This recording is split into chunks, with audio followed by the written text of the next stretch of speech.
Perkenalkan, nama saya Fendi Atsa Aditya Utama, NIM 2019-20061. Kali ini saya akan menganalisis sebuah kasus tentang pidana anak.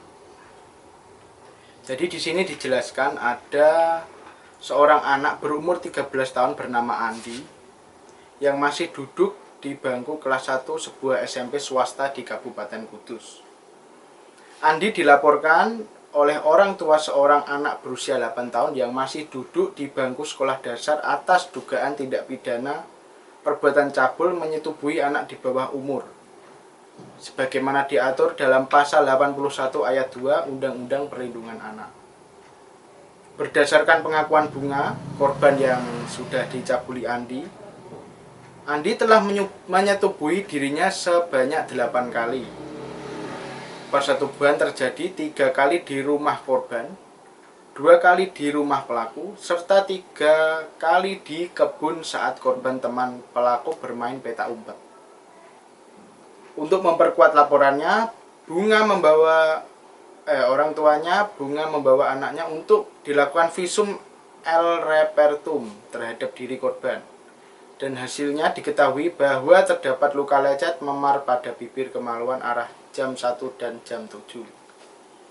Atas laporan dari orang tua Bunga, kemudian polisi melaksanakan proses lidik dan sidik terhadap dugaan tindak pidana yang dilaporkan.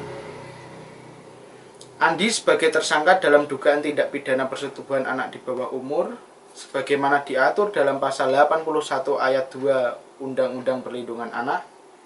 Kemudian kasusnya sudah dinyatakan P21, maka perkara kemudian dilimpahkan ke kejaksaan dan selanjutnya ke pengadilan untuk menjalani proses hukum.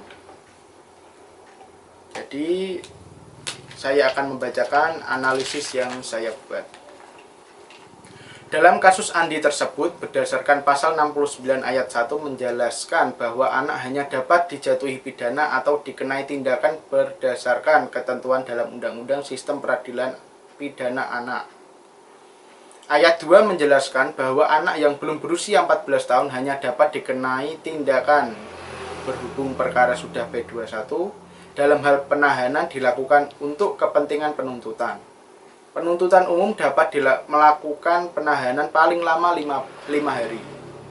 Jangka waktu penahanan sebagaimana dimaksud pada ayat 1 atas permintaan penuntutan umum dapat diperpanjang oleh hakim pengadilan negeri paling lama 5 hari. Itu pun anak yang di bawah 14 tahun, tidak berlaku masa penahanan.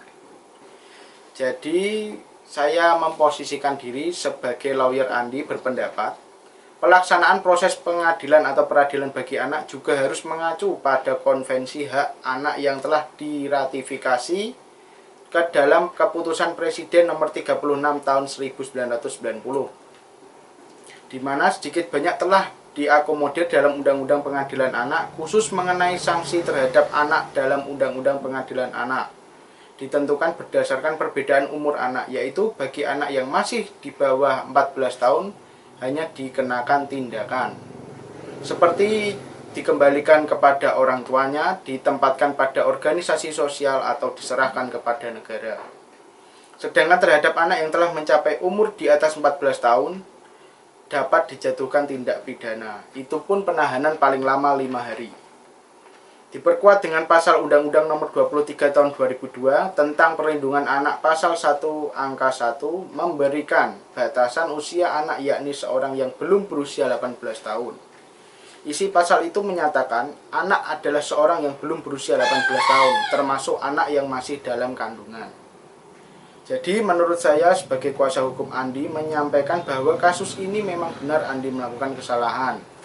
Namun perlu dicatat bahwa usianya jauh di bawah 18 tahun, yakni 13 tahun. Jelas tidak bisa dihukum secara pidana, namun kita kembalikan kepada orang tua agar lebih dilakukan pengawasan khusus agar hal serupa tidak terjadi lagi. Demikian, wassalamualaikum warahmatullahi wabarakatuh.